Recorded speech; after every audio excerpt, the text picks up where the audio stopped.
और ब्यूटी तो देखने वाली चीज है, राइट। तो अगर हमने भगवान की ब्यूटी को देखा ही नहीं है तो हम अट्रैक्ट कैसे होंगे? तो ये भी एक बहुत महत्वपूर्ण इस प्रश्न का एक अंग है। तो इसके दो अंडरस्टैंडिंग है जो हमारे आचार्यों से हमें मिलते हैं। एक अंडरस्टैंडिंग ये है कि हम लोग आध्यात्मिक जगत हमारा वास्तविक घर है, लेकिन हम भूल चुके हैं, हमारी याददाश्त चली गई है। जैसे आप लोगों ने मूवीज में या सीरियल में कभी देखा होगा, कोई व्यक्ति को सिर पे चोट लगी और उसको फिर पूरी याददाश्त चली गई उसकी। तो दैट इज वन केस। अभी वहाँ पे तो उस व्यक्ति के सिर पे चोट लगी है। आप हमारी इस बात सोचिए, हम लोग कब थे आध्यात्मिक जगत में, उसके बाद हम लोग इस भौतिक जगत में हम लोग कितने जन्मों से हैं और कितनी सारी योनियों में हम लोगों ने ट्रैवल किया है। टोटल कितनी योनियां हैं, किसी को पता है? 84 lakhs या 8.4 मिलियन या फिर 84 lakh different kind of species are there in this world. तो हमने कम से कम कितनी बार जन्म लिया है? कम से कम हमने 8.4 मिलियन स्पीशीज में जन्म लिया है, सोचिए। और कम से कम बोल रहा हूँ मैं, क्योंकि हो सकता है कि एक बार हम सपोज एक जन्म में मैं हो सकता है मैं कुत्ता बना हूँ, तो कुत्ते में भी हो सकता है पमेलियन कुत्ता बना हूँ, अगले जन्म में हो सकता है लैब्राडोर कुत्ता बना हूँ। तो कुछ बोल नहीं सकते कि इतने बार ही हुआ है। उस एक स्पीशी में भी अलग अलग कैटेगरीज हैं। तो हमने बहुत जन्म इस संसार में झेले हैं, तो कैसे हम एक्सपेक्ट करेंगे कि हमको याद रहेगा इतने शुरुआत का, जब हम स्पिरिचुअल वर्ल्ड में थे इतने जन्मों के बाद। हमें इस जन्म में भी आपसे अगर मैं पूछूं, आप में से किस किस को, आज संडे है ना, पिछले संडे आप लोगों ने लंच में क्या खाया था, किसी को याद है? किस किस को याद नहीं है? Give a thumbs down. किस किस को याद है? Give a thumbs up. फिर भी हो सकता है किसी को याद हो, बट बहुत मुश्किल है याद रखना। ठीक है, पिछले साल आपने आज 12 तारीख को क्या खाया था? ये तो बिल्कुल याद नहीं होगा किसी को, अनलेस उसका बर्थडे होगा 12 तारीख को। तो इस प्रकार से हमें इस जन्म की भी चीजें याद नहीं रहती, तो ये तो कब की बात है, तो how can we remember, right. और तो ये पहला अंडरस्टैंडिंग हुआ, क्यों हमें याद नहीं रहता।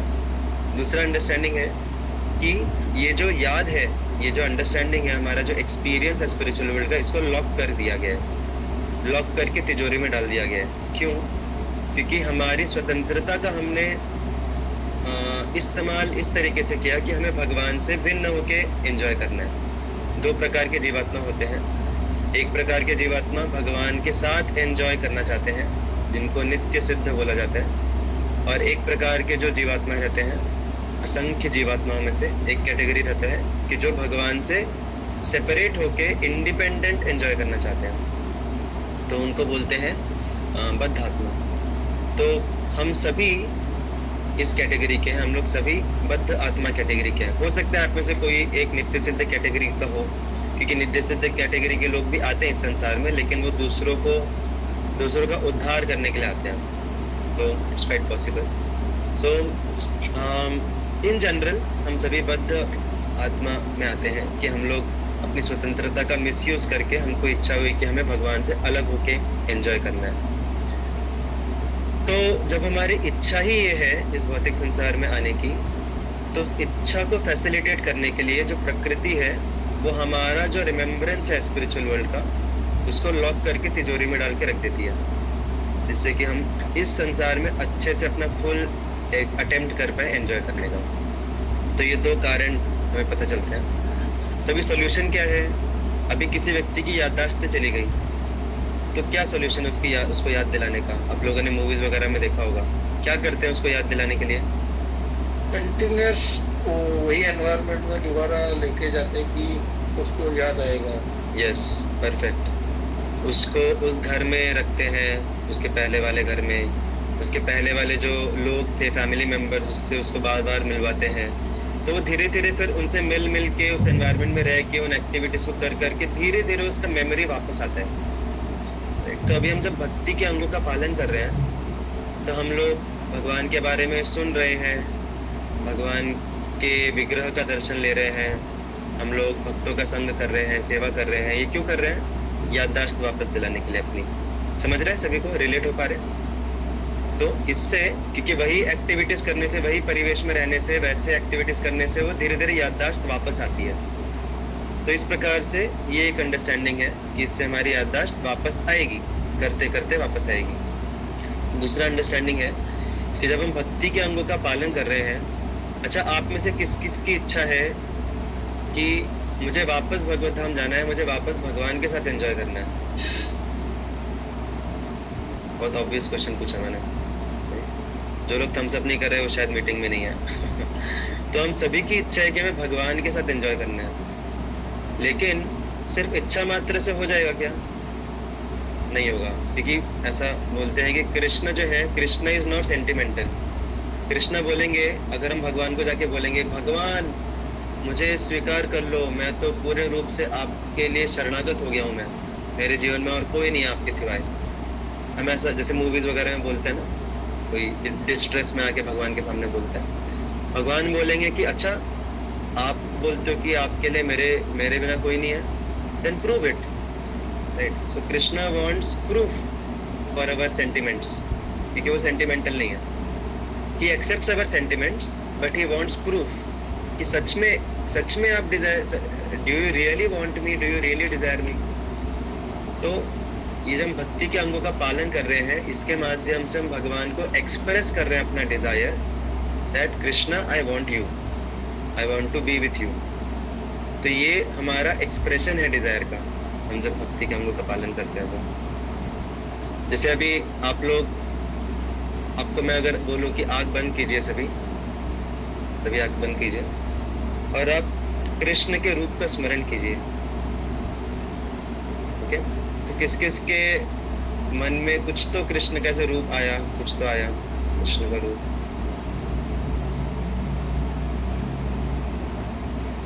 स्मरण किया सभी ने कृष्ण के रूप का? तो ये जो रूप आया आपके मन में कृष्ण का, क्या ये रूप आध्यात्मिक है या ये रूप भौतिक है?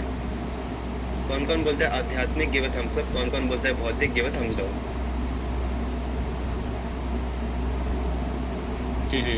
Good question. ओके, सब लोग भौतिक बोल रहे हैं। Yes, so it's correct answer.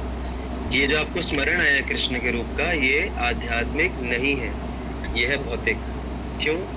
क्योंकि ये भौतिक पदार्थ का बना है, और वो भौतिक पदार्थ क्या है? हमारा मन। हमने अपने मानसिक रूप से हमने कृष्ण का रूप का स्मरण किया, तो ये भौतिक रूप है क्योंकि हमने अपने मन से किया है। अभी जो विग्रह है वो भौतिक नहीं है, वो आध्यात्मिक है। अर्च विग्रह भगवान का अवतार है, लेकिन ये हम मन में जो सोच रहे हैं दिस इज भौतिक। लेकिन क्या ये भौतिक है इसका मतलब ये यूजलेस है? नहीं।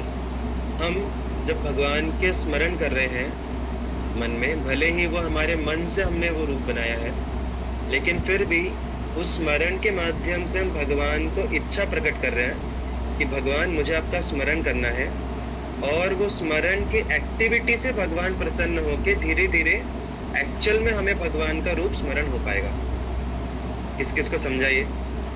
भले ही वो जो मानसिक स्मरण है वो अभी भौतिक हो, लेकिन उस कार्य से भगवान खुश होते हैं, उस कार्य से भगवान खुश होते हैं, और भगवान को हमारी इच्छा प्रकट होती है कि हम उनको एक्चुअल में स्मरण करना चाहते हैं, और वो हम अटेम्प्ट कर रहे हैं। जैसे छोटा बच्चा जो रहता है वो अपने माता पिता को नहीं पुकार पाता, वो क्या बोलता है?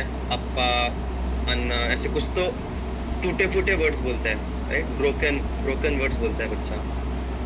तो ब्रोकन वर्ड्स बोल रहा है, प्रॉपर वर्ड्स नहीं बोल रहा, लेकिन माता पिता के लिए वो ब्रोकन वर्ड्स का कुछ वैल्यू है कि नहीं है?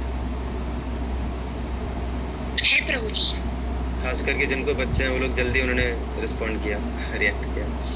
तो भले ही वो वर्ड्स ब्रोकन हो, लेकिन माता पिता के लिए एक्चुअल वर्ड से ज़्यादा मैटर करते हैं वो ब्रोकन वर्ड्स। माता पिता के लिए वो ब्रोकन वर्ड्स, जो टूटे फूटे तोतले वर्ड्स हैं, वो ज़्यादा उनको डियर होते हैं। होते कि नहीं होते हैं? मुझे एक्सपीरियंस नहीं है, बट आई फील दैट होते होंगे, बिकॉज वो अटेम्प्ट दिखा रहे हैं बच्चे का। तो उसी प्रकार से भगवान के लिए हम जो उनको स्मरण करने का प्रयास कर रहे हैं, उनका नाम जप करने का प्रयास कर रहे हैं, भक्ति के अंगों का पालन कर रहे हैं, वह हमारे तोतली वाणी की तरह है। भले ही वो उसमें अलग अलग डिफेक्ट्स हो, लेकिन भगवान को बहुत प्रिय है। और हमारे अटेम्प्ट्स को, भले वो टूटे फूटे एफर्ट्स हैं, हमारे एफर्ट्स को देख के भगवान फिर समझते हैं कि सच में हमारी डिज़ायर है, और फिर उस डिज़ायर को देख के फिर भगवान हमें रिवील करते हैं हमारा आध्यात्मिक स्वरूप, हमारा आध्यात्मिक भगवान के साथ रिश्ता, जो कुछ भी है स्पिरिचुअल वर्ल्ड के एस्पेक्ट्स, वो भगवान रिवील करते हैं, वो लॉक को अनलॉक करते हैं भगवान हमारे अटेम्प्ट्स को देख के।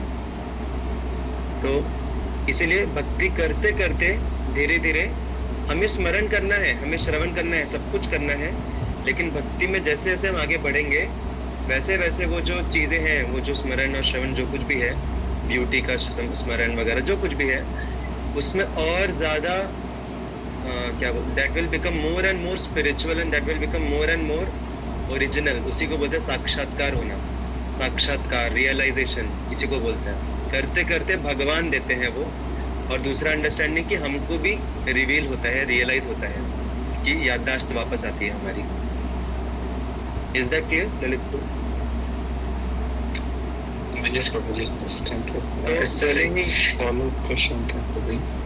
So just one more clarification. Yes, sure. कि भले ही हमें पहली बात तो एक्सपीरियंस है, आपका जो ओरिजिनल क्वेश्चन था वो ये था, तो उसके आंसर में एक्सपीरियंस है हमको, लेकिन वो एक्सपीरियंस को हम भूल गए हैं उसके डिटेल्स को, और उसी को याद दिलाने के लिए और भगवान की कृपा से हमको जिससे वो याद आए, उसके लिए हम भक्ति के अंगों का पालन कर रहे हैं। या so that is the understanding. Follow up question था क्या? Yes, Prabhuji. पूछो जल्दी से। जैसे आपने बताया कि मतलब भक्ति के अंगों का पालन करते करते धीरे धीरे अनलॉक होगी मेमोरी। तो ये जो विग्रह बने हैं राधा रानी और कृष्ण भगवान के, तो ये मतलब जिन भक्तों को रियलाइज हुआ है उनकी मेमोरी अनलॉक हुई है, करेक्ट, उन्होंने बनाए हैं, मतलब जो हमें दिखते हैं, क्या इसी तरह से वो आध्यात्मिक जगत में भी सेम भगवान है, उनका रूप, उनकी जो बॉडी है? या एग्जैक्टली। या तो पहली बात तो मोटा मोटा जो डिस्क्रिप्शन है भगवान का, कि वो पंख लगाते हैं, सिर में मोर पंख, और मुरली बजा रहे हैं, त्रिभंग ललित फॉर्म में खड़े हैं, और उनके बहुत सारे अंग जो बॉडी पार्ट्स हैं उसका पूरा प्रॉपर डिस्क्रिप्शन है शास्त्रों में। जब भी विग्रह बनाए जाते हैं तो उस डिस्क्रिप्शन को फॉलो करके बनाए जाते हैं।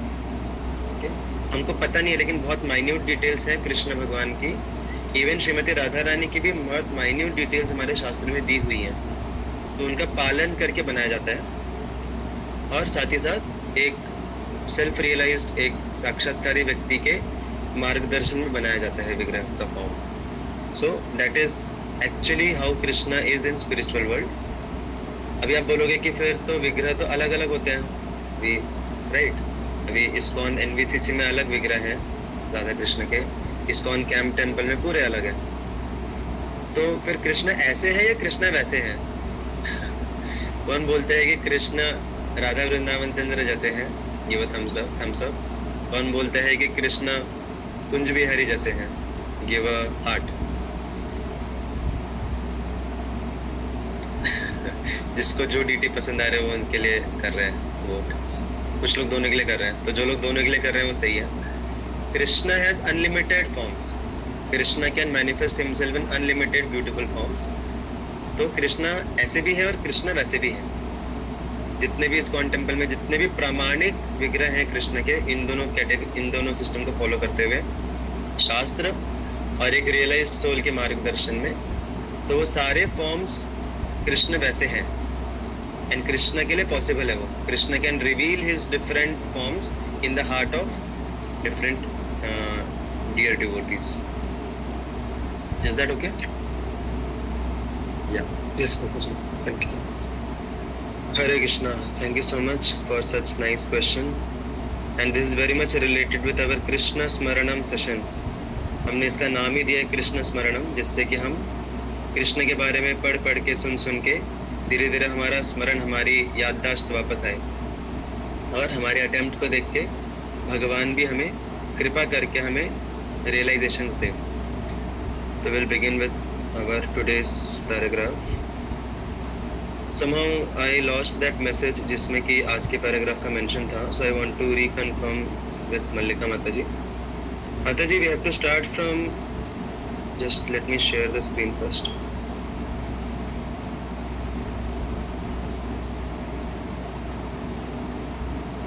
I think we have to start from this point before committing all kinds of sins. Right? Yes, Prabhuji. Okay, fine. So we'll begin from here. तो कौन पढ़ सकते हैं एक paragraph? Can someone read? Okay, so first Vaishnavi Mataji raised the hand. So you can read, Mataji, before committing sin. Yes, Prabhuji. Hare Krishna. Before committing all kinds of sins to maintain the body, one should understand whom the body belongs. Ultimately, it is concluded that the body is a part of material nature, and at the end, it emerges into material nature. Therefore, the conclusion should be that body belongs to material nature. One should not wrongly think that body belongs to him. To maintain a false position, why should one indulge in killing? Why should one kill innocent animals to maintain the body? छोटा ही paragraph था, तो आप और एक पढ़ लीजिए. Yes. When a man is infatuated with a false prestige of opulence, he does not care for any moral instructions but indulges in wine, women, and animal killing. In such circumstances, a poverty-stricken man is often better situated because a poor man thinks of himself in relation to other bodies.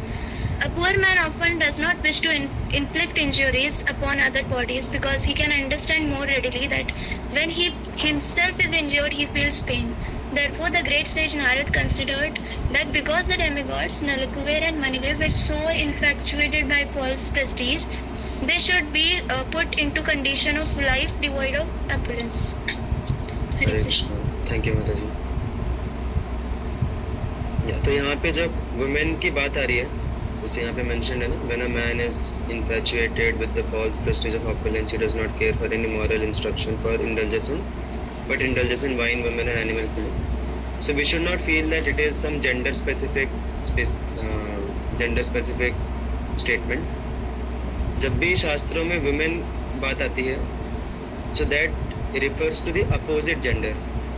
तो जैसे man के लिए opposite gender woman हुई, वैसे ही woman के लिए opposite gender man हुआ.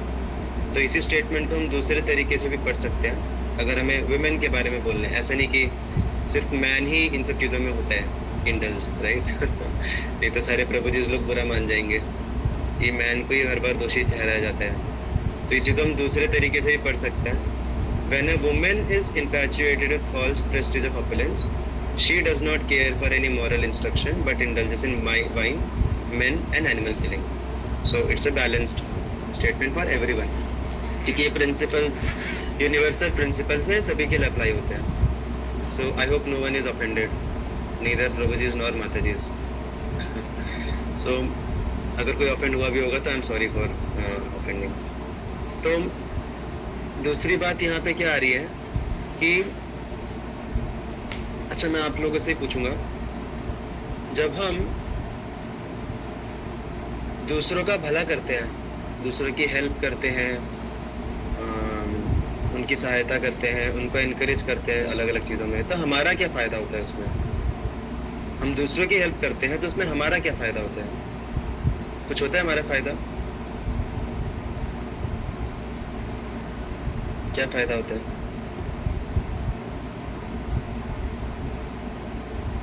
हमें सेटिस्फाइड मिलता है. ओके, सेटिस्फैक्शन मिलता है. गुड. और कुछ?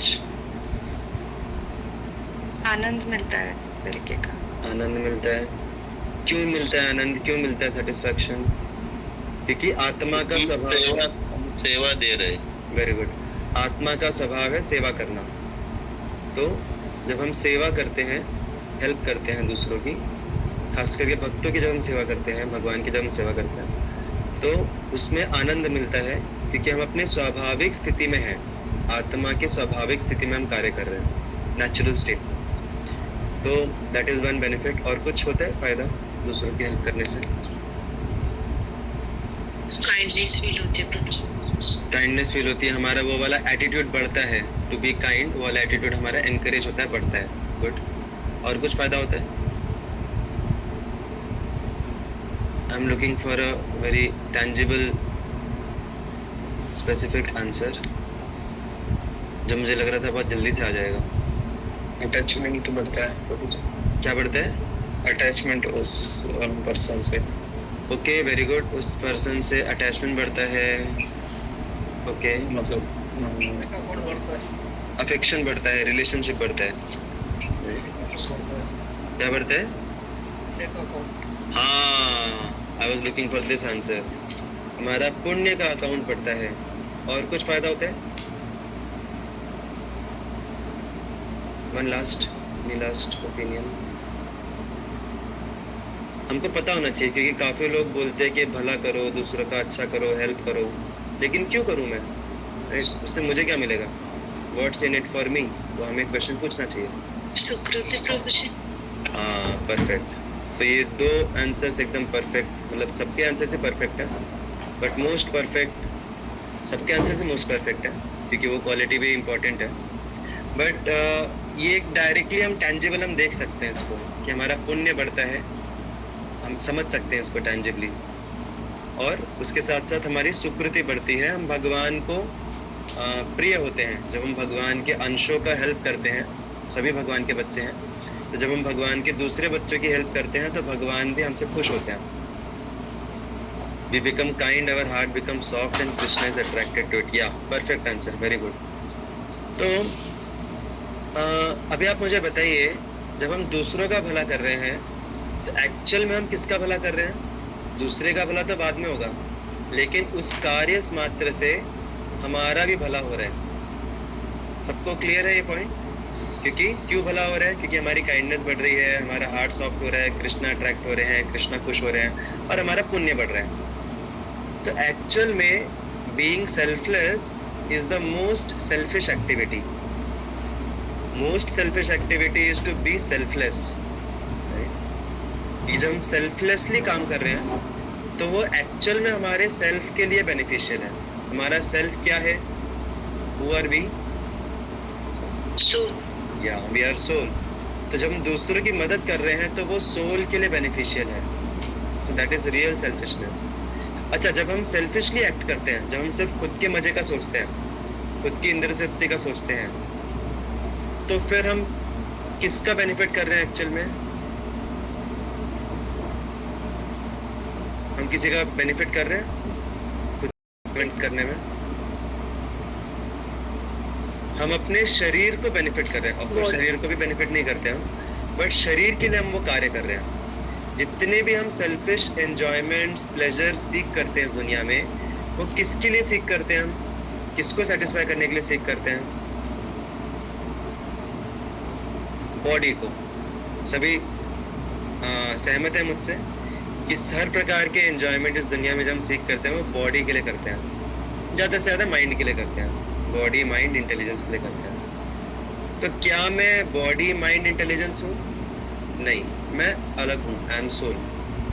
और लेकिन पूरे जीवन भर हमने जो एंजॉयमेंट परस्यू किया, कई बार लोगों को परेशान करते हैं हम, उनको हानि पहुंचाते हैं, उससे गलत प्रकार के पापमय कृत्य करते हैं कई बार, और उससे पाप कमाते हैं अपने अकाउंट में। सब कुछ किसके लिए कर रहे हैं? खुद के लिए कर रहे हैं क्या? हम पापमय कृत्य, दूसरों को हानि पहुंचाते हैं, एंजॉयमेंट के लिए परस्यू करते हैं, ये हम खुद के लिए कर रहे हैं? थम्स अप या थम्स डाउन? नहीं, ये हम किसके लिए कर रहे हैं? ये हमारे शरीर के लिए कर रहे हैं। और कैसे शरीर के लिए कर रहे हैं? जो एक दिन हमको छोड़ के चले जाएगा। हम अपने शरीर को बोलेंगे भी कि नहीं नहीं रुको, I want to enjoy more, I want to spend more time with you, लेकिन शरीर सुनेगा क्या हमारी? नहीं। जब टाइम आएगा शरीर हमें छोड़ के चले जाएगा। तो सोचिए, हम जीवन भर इतना अपने स्पिरिचुअल लाइफ को हम कई बार कॉम्प्रोमाइज़ करते हैं, हम दूसरों के वेलफेयर को कॉम्प्रोमाइज़ करते हैं, हम पुण्य कमाने को कॉम्प्रोमाइज़ करते हैं, पाप कमाते हैं। और ये सब किसके लिए कर रहे हैं? खुद के लिए नहीं कर रहे। ये हम ऐसे शरीर के लिए कर रहे हैं जो हमें एक दिन छोड़ के चले जाएगा, राइट? हमेशा हमारे साथ नहीं रहेगा। तो इसका मतलब क्या हुआ? इसका मतलब हुआ being selfish is actually being most selfless. किस किस को समझाइए? One who is selfish actually in the material sense he is the most selfless person. वो ऐसे एंटिटी के लिए कार्य कर रहा है पूरा, और इतना सैक्रिफाइस कर रहा है, अपनी स्पिरिचुअल लाइफ को सैक्रिफाइस कर रहा है, कृष्ण को सैक्रिफाइस कर रहा है। किसके लिए? बॉडी के लिए, जो कि उसका है ही नहीं, वो भौतिक प्रकृति का मटेरियल है वो। तो इससे क्या समझते हैं हमें? स्पिरिचुअल लेवल पे अगर हम सेल्फलेस हैं तो, सॉरी, मटेरियल लेवल पे अगर हम सेल्फलेस हैं तो स्पिरिचुअल लेवल पे दैट इज सेल्फिशनेस, और अगर हम मटेरियल लेवल पे सेल्फिश हैं दैट इज स्पिरिचुअल लेवल पे सेल्फलेसनेस है वो। मतलब हम जैसे ऐसा बोला जाता है कि भौतिक संसार में लोग जो बोलते हैं कि अरे ये भक्त लोग कितने त्यागी होते हैं, इन्होंने कितने बड़े बड़े त्याग किए, इन्होंने मांस को त्याग दिया, इन्होंने मद को त्याग दिया, इंटॉक्सिकेशन को त्याग दिया, इन्होंने इलिसिट सेक्स को त्याग दिया, इन्होंने गैम्बलिंग को त्याग दिया, कितने बड़े त्यागी हैं। लेकिन हम लोग बोलते हैं एक्चुअल में त्यागी भक्त नहीं है, एक्चुअल में त्यागी है ऐसे लोग जो कि इनको नहीं छोड़ पा रहे। क्यों? क्योंकि इन सब चीज़ों के चक्कर में उन्होंने कृष्ण को ही त्याग दिया, राइट? जो हमारे सबसे डियर मोस्ट है, जो अल्टीमेट हमारे बेनिफिशियरी हैं, बेनिफैक्टर हैं और डियर मोस्ट पर्सनैलिटी है, हमारे हृदय को सबसे करीब है, उनको ही त्याग दिया इन्होंने। इनसे बड़ा त्यागी कौन हो सकता है? कोई हो सकता है इनसे बड़ा त्यागी? जिन्होंने कृष्ण को ही त्याग दिया। तो हमें उस प्रकार का त्यागी नहीं बनना है, हमको selfish, we should be really selfish. और ये मैं नहीं बोल रहा, ये प्रहलाद महाराज बोलते हैं भागवतम में। प्रहलाद महाराज बोलते हैं कि स्वार्थ गतो ही विष्णु दुराशया ये बहिरर्थ मानिना, ऐसे एक श्लोक का एक पाठ आता है कि जो वास्तव में अपना स्वार्थ चाहता है, जो स्वार्थी व्यक्ति होते हैं वास्तव में, वो विष्णु की भक्ति करेंगे, बेसिकली कृष्ण भक्ति करेंगे वो। तो आप में से कौन कौन सेल्फिश होना चाहते हैं एक्चुअल में? तो उसके लिए हमें पहले सेल्फ पता होना चाहिए, who is the self. Selfish होने के लिए पहले सेल्फ पता होना चाहिए। तो जब हम भक्ति कर रहे हैं, दूसरों की मदद कर रहे हैं, इवन मटेरियल लेवल पे भी अगर हम मदद कर रहे हैं दूसरों की, या स्पिरिचुअल लेवल पे तो बेस्ट है, तो जब भी हम ऐसे सेल्फलेस एक्शंस कर रहे हैं और भक्ति कर रहे हैं, तो दैट इज रियल सेल्फिशनेस, क्योंकि हम सोल के लिए सोल को बेनिफिट कर रहे हैं, हु आर एक्चुअली वी। तो हमें ऐसा नहीं सोचना चाहिए कि चलो हम एक सेशन अटेंड करके प्रभु जी को नहीं तो बुरा लगेगा। ऑफकोर्स हमको ऐसा कुछ लगता नहीं है, बट या फिर चलो सेवा कर लेंगे, थोड़ा दान दे देंगे मंदिर में, तो मंदिर वालों को थोड़ा दो समय का क्या बोलते हैं रोटी मिल पाएगा या फिर मंदिर में दान देंगे तो मंदिर चलेगा, प्रशासन चल पाएगा। कुछ भी नहीं है ऐसा, क्योंकि मंदिर चल रहा है लोगों के डोनेशन से नहीं चल रहा मंदिर। ये इसके बारे में हम लोग 200% कन्विंस्ड है। मंदिर चल रहा है भगवान की कृपा से। भगवान चाहते हैं भक्ति का प्रचार हो, इसलिए भगवान चला रहे हैं मंदिर, हमको 100% कन्विंस्ड है। लेकिन हम लोग सेवा क्यों करते हैं, हम लोग दान क्यों देते हैं, हम लोग भक्ति के अंगों का पालन क्यों करते हैं, सुबह सुबह चैंटिंग में क्यों आते हैं, हम गीता के बारे में क्यों सुनते हैं? क्योंकि हम सेल्फिश हैं। हमें खुद का बेनिफिट, हमें खुद का ये चाहिए, खुद का फायदा चाहिए, और खुद का अल्टीमेट फायदा इसी में है कि हम भक्ति करें, कृष्ण भक्ति करें और भगवान को प्रसन्न करें। उससे आत्मा के स्तर पे तृप्ति मिलेगी, आत्मा को बेनिफिट मिलेगा, सुकृति मिलेगी, and will receive the mercy of Krishna.